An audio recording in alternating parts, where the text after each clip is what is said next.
Welcome to the intersection of technology, cybersecurity, and society. Welcome to ITSP Magazine. You're listening to a new episode of Stories from Space podcast, where your host, Matthew Williams, examines the history of human spaceflight, the breakthroughs that revolutionized our understanding of the universe and our place in it, and the brave individuals who work tirelessly to advance the frontiers of our understanding. Knowledge is power, now more than ever.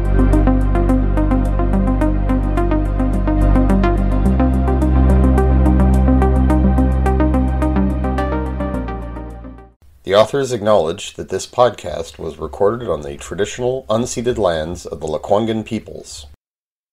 Good morning, and welcome back to Stories from Space. I'm your host, Matt Williams, and today we're going to be picking up where we left off with the Fermi paradox, which asks the question, given the age of the universe, the sheer vastness of the universe, and the fact that the ingredients for life are distributed everywhere we look in abundance, statistically, we have to assume that life is plentiful out there.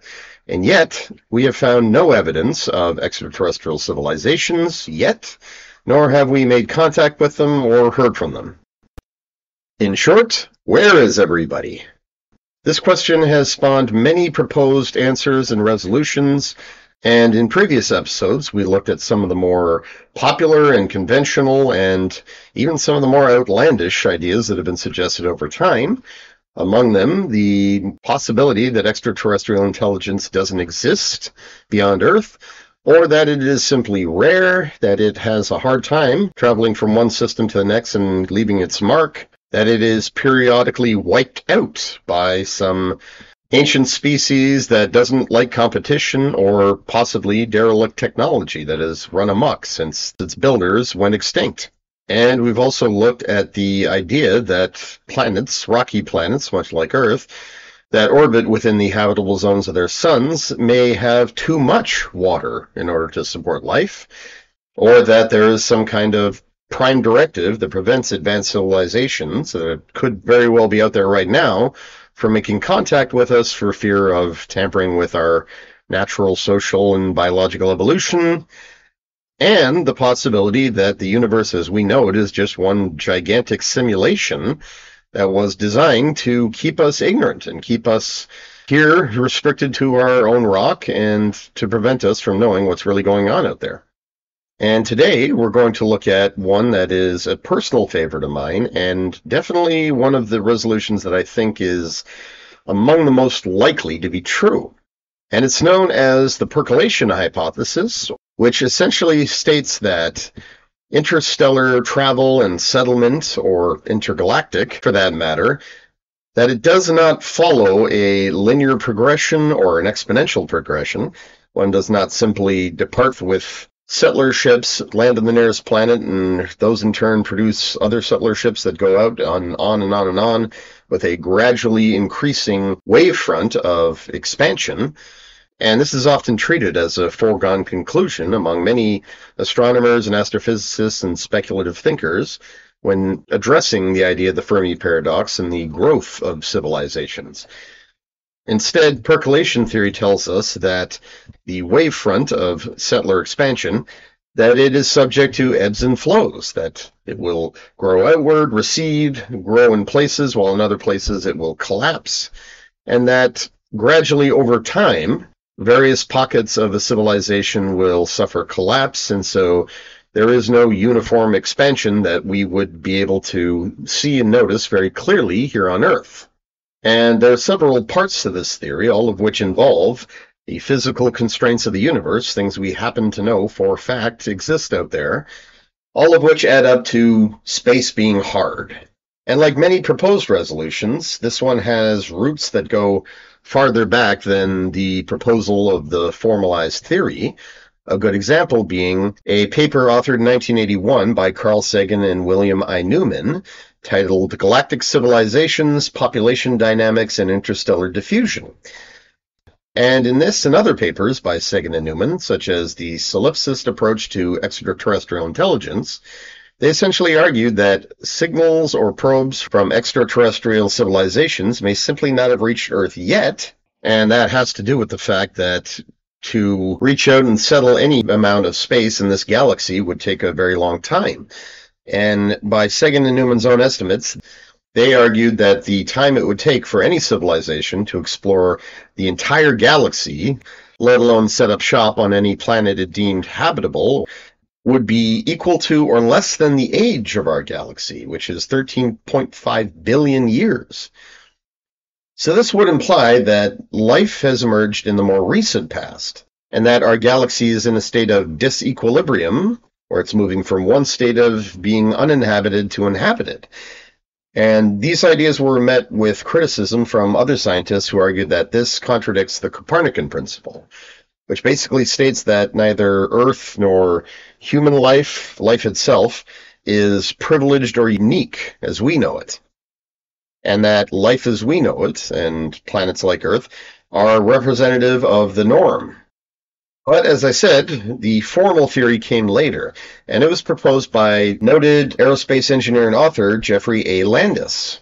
And in 1993, he published a paper called The Fermi Paradox, an approach based on percolation theory, where he advanced the argument that as a consequence of general relativity, an exo-civilization would only be able to expand so far throughout the galaxy. And as the title suggests, this is based on percolation theory, which describes how a network behaves when the various links in the network are removed.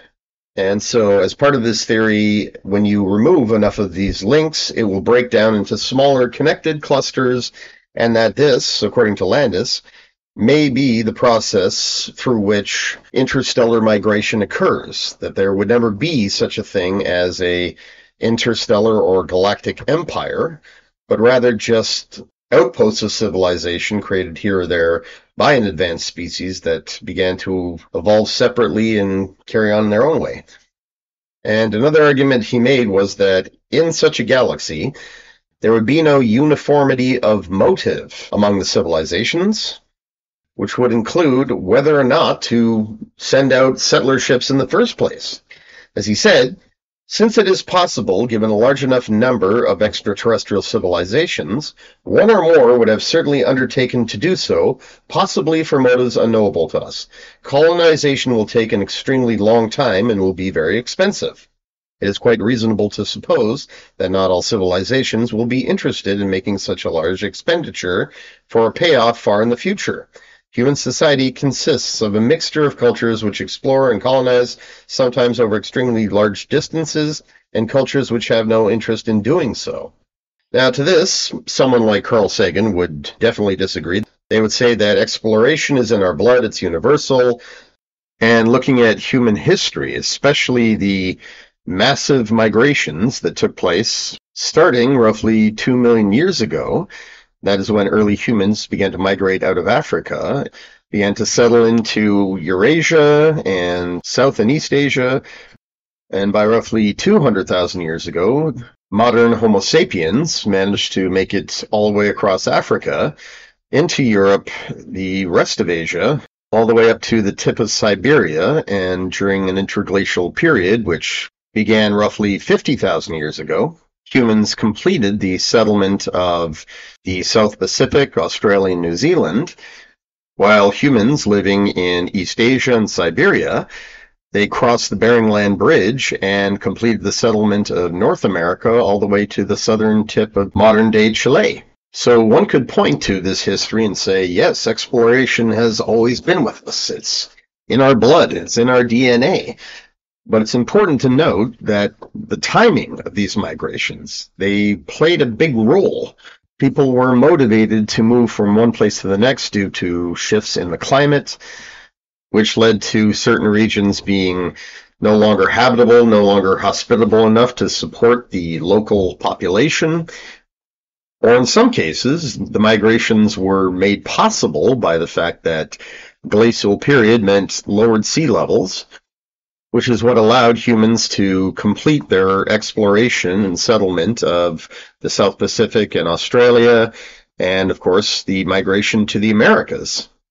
And in a lot of cases, migrations were only possible thanks to technological innovations. For example, the settlement of the Arctic Circle This was only made possible thanks to the invention of the sewing needle, which allowed for the creation of warmer clothing by the stitching together of animal hides, which also provided for better shelters. Animal skins were used by early humans to create tents and covers for other structures, be they temporary or long-term dwellings, and in fact this is a practice that still goes on to this day. Though we have access to synthetic fibers, there are many parts of the world where the traditional practice is still done. Another invention that allowed for the migration of humans across Africa was the hand axe. Specifically, sharpened stone fastened to a strong stick. This allowed humans to fell the dense jungles that cover much of Central Africa, which had previously been impassable. And of course, there was the domestication of dogs, which allowed for dog-toed sleds. This came in especially handy in regions of the world that were either mountainous or were very, very cold and still covered in glacial ice.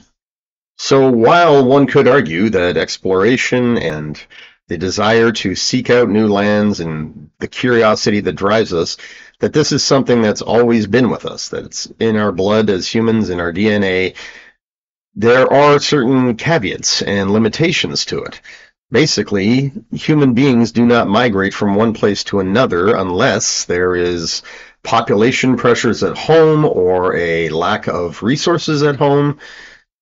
And they certainly can't make the migrations unless they have the requisite technology to carry all the things that they're going to need with them, especially where very difficult terrain is concerned, and other natural barriers. That can include high mountains, the ocean, dense jungles, the list goes on. So one could see how this would very much apply to space. Keeping in mind that space is a hostile environment, there are no safe havens where you can easily put down, especially in interstellar space. Traveling from one end of the solar system to the next, we've learned that there are plenty of places there where resources are available, where we can stop to refuel or take on materials that could be converted into resources, a process known as in situ resource utilization. And this is why it's such an integral part of mission planning today, as we continue to plan to send missions beyond low Earth orbit, to the Moon, to Mars, and other destinations that are too far to make resupply missions from Earth practical. We need to be able to take on resources locally. And this is certainly true of the early human migrations and all migrations to this very day. But to travel through interstellar space, chances are you need to bring everything with you, everything that you're going to need in order to survive. And on top of that, you've got the challenges imposed by microgravity. How exactly are you going to get around the physiological effects of traveling through deep space and interstellar space, which can be quite severe the longer you're out there? And on top of that, you're also concerned about cosmic rays and other sources of radiation, which could become problematic before long. Even with radiation shielding, there are still risks, and there's no guaranteed strategy for addressing them over the long haul. And when it comes to interstellar travel, we're talking between decades or even millennia, which of course is a consequence of living in a relativistic universe. In any case, if this is starting to sound a bit like the Aurora hypothesis, well, there's a good reason for that. In this paper, Professor Adam Frank and his colleagues, they argued that the settlement of the galaxy would occur in clusters because not all potentially habitable planets would be hospitable. So yet another challenge on top of space radiation, microgravity, and relativity. Suddenly, the idea of a uniform, expanding settlement front seems kind of ridiculous. Another similar argument was made by astrophysicist Milan M. Cirkovich, who wrote the 2008 study Against the Empire. And in this paper, he used two models to simulate the behaviors of an extraterrestrial civilization. And whereas some were driven by the desire for expansion, others opted for the optimization approach. And this is what he called the empire state and the city-state models. And based on his analysis, he argued that an advanced species would prefer to optimize the space it's already occupying, rather than attempting to spread outwards and settle other star systems, which would offer very little in the way of payback or benefits, not for a very long time at least. And this, of course, is touching on the Percolation Hypothesis, proposed in 2002 by John M. Smart, the CEO of the Forsyth University and the founder of the Acceleration Studies Foundation. Basically looking at arguments made by John von Neumann and John D. Barrow, Richard Feynman, and Eric Drexler, all theorists who explored the idea of self-replicating technology and nanotechnology, and how these would impact our society in drastic ways that we can't even possibly imagine yet. And of course, how a more advanced civilization will have already accomplished that and chosen to forego the physical universe, or meat space, for an optimized existence in far, far, far smaller scales of matter. Now, as I said, this is one of my favorite proposed resolutions because it does seem so plausible.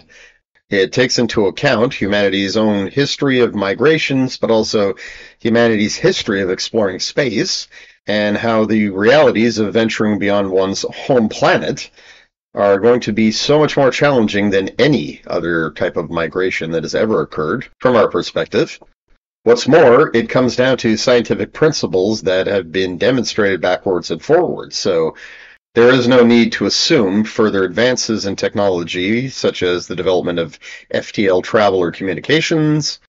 But above all, there is the argument that the very idea of there being vast interstellar empires that span entire galaxies, that this is simply ridiculous. And this is perhaps the greatest weakness of the Hart-Tipler conjecture. It assumes that a civilization would be able to easily spread from one corner of the galaxy to the other, even if they were limited to 10% the speed of light. And their estimates varied, but Hart himself produced very, very questionable estimates, saying that it could be done in 650,000 years. That was based on some extremely huge assumptions and very simple math. Now, Tipler was a lot more nuanced and realistic in his approach. He believed that the same process could be done in 300 million years. But here, too, to not consider the challenges and constraints imposed upon interstellar expansion, how this could lead to all kinds of delays, how not all planets would be habitable or receiving to foreign life forms, and to not even consider how difficult it would be to maintain communications in this empire, or trade, or how the civilization itself, the central civilization, would be completely helpless in the face of a crisis in any of its peripheral settlements, any other planets within its empire there, or engaged in an uprising. They would be absolutely powerless to stop it because sending ships there would take far too long to be able to do anything about it. And this is reminiscent of the dark forest hypothesis. In the centuries or millennia it would take to get to even the closest star systems, the local civilization would have advanced considerably, while the fleet in transit wouldn't have advanced at all. So yes, this theory does embrace that notion there that galactic empires, the very idea that they would exist, or to accept such an idea as a foregone conclusion, is inherently naive. There really is no other way to put it. Of course, that being said, Landis's model also has some inherent assumptions, which he acknowledged ahead of time. Among them, there's the assumption that interstellar travel would impose strict limits on how far civilization would be willing to go, that they would be content to remain within communications range and realistic travel range of their home planet, and that any settlement beyond that would be undertaken by offshoot of their civilization quite some time later. So this certainly has an internal logic to it, but it does rule out the possibility that humanity or any other civilization would never achieve the kind of breakthroughs necessary to have faster-than-light communications, or faster than light travel, and there is a theoretical basis for both. So we can't just assume that this will never happen for anyone. As Freeman Dyson and as a sort of unspoken rule of SETI, it's understood that if we can fathom something and prove that the physics are sound, then chances are somebody else has already built it. So FTL remains a big unknown, both communications and travel, and there is some speculation that whereas quantum entanglements could allow for the transfer of information, so FTL communications over interstellar distance, that FTL travel could not. So this would still mean there'd be limits to how far civilization could expand, but that it would also be able to maintain tighter control or tighter cohesion among its settlements that would be in a cluster, a local cluster of space. And it further assumes that once planets are settled, that the process, of course, would take a very long time, so there would naturally be cultural evolution that would create a divergence, that the very act of settling other star systems would lead to the rise of new offshoots. People that have their own distinct culture and identity that would not want to be part of the parent civilization anymore, or part of a concert of worlds, if you will. And there's the fact that historical allegories, a lot of them are at play here. They're just woven into the fabric of this. The history of human migrations, the history of colonization, the independence wars that inevitably followed. So this is once again a case of speculation by projection, where we assume what's likely to motivate an extraterrestrial intelligence or an advanced civilization based solely on ourselves as an example. But as I said, all of this does have a coherent internal logic to it, and I believe it's the one that makes the most sense. And it certainly would explain why humanity has not found evidence of any advanced civilizations out there. There's no such thing as a galactic empire. It's simply not possible based on the laws of physics as we understand them. And when it comes to general relativity, we've tested them 9 ways from Sunday, and they still hold up. So it seems like the inherent assumptions are safe ones as far as physics are concerned. As for the rest, there's really nothing we can do about that. As I've said before, when it comes to any proposed resolution to the Fermi paradox, humanity is hampered by the fact that we know of only one planet in our universe where life exists, and that's here. We know of only one advanced civilization, that's ourselves, and we're only really able to speak for one intelligent species. We cannot speak for the motives of any other creatures that have demonstrated sentience here on Earth, nor can we assume what an extraterrestrial intelligence would even be like.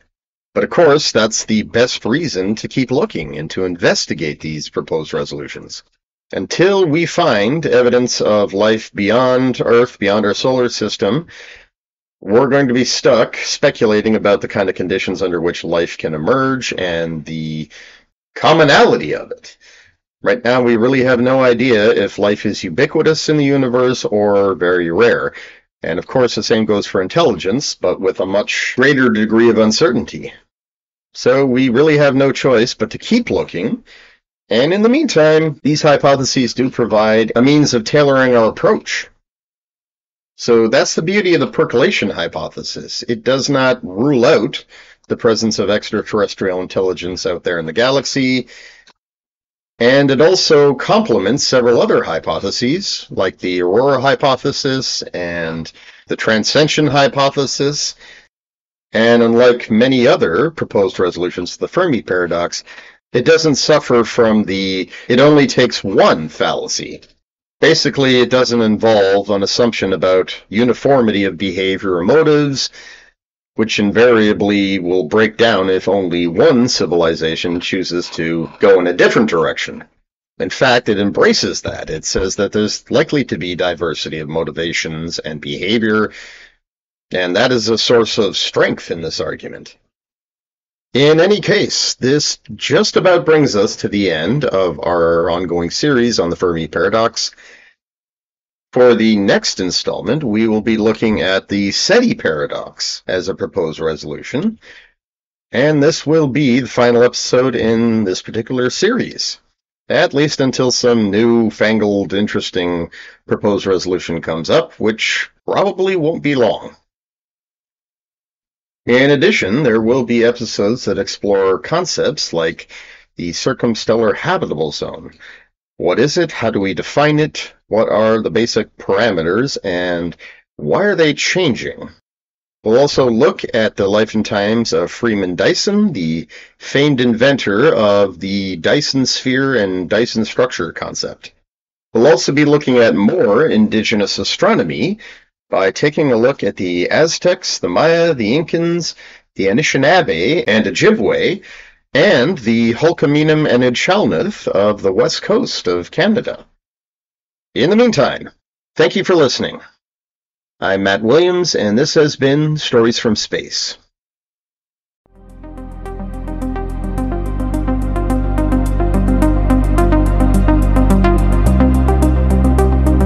We hope you enjoyed this episode of Stories from Space podcast with Matthew Williams.